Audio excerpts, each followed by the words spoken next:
Salut à tous, on se retrouve aujourd'hui pour une recette spéciale étudiant ou spéciale débutant en cuisine, donc assez simple, le gratin de chou-fleur pommes de terre à la béchamel.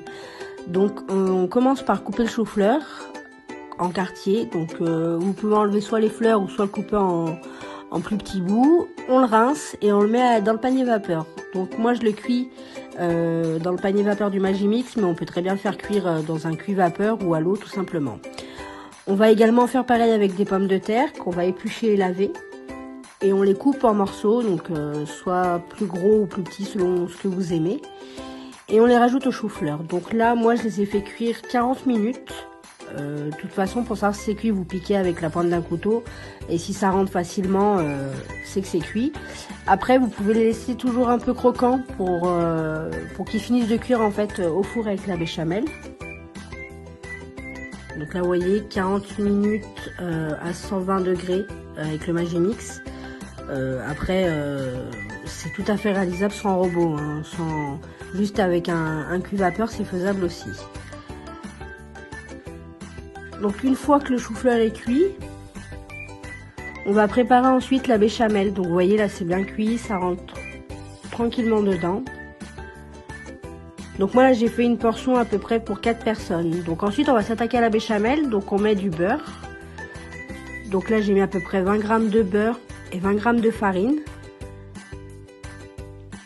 On va rajouter du lait quand ça commence à faire un petit pâté en fait. On rajoute le lait, on laisse épaissir. Et moi je mets pas le gruyère dessus parce que j'aime pas, ça cuit trop vite en fait. J'aime pas quand c'est gratiné, donc je rajoute le fromage dans la béchamel.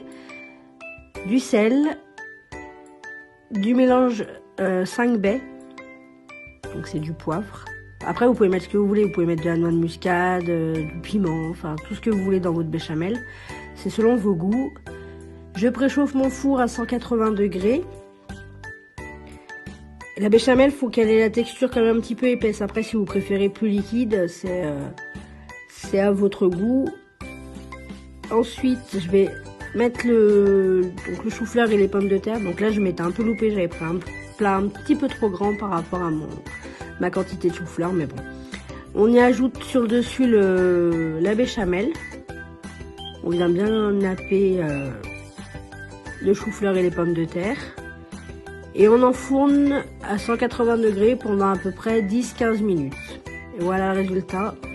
Moi j'ai accompagné de poisson façon fish and chips, du cabillaud. Et après vous faites bien comme vous voulez. Bon appétit!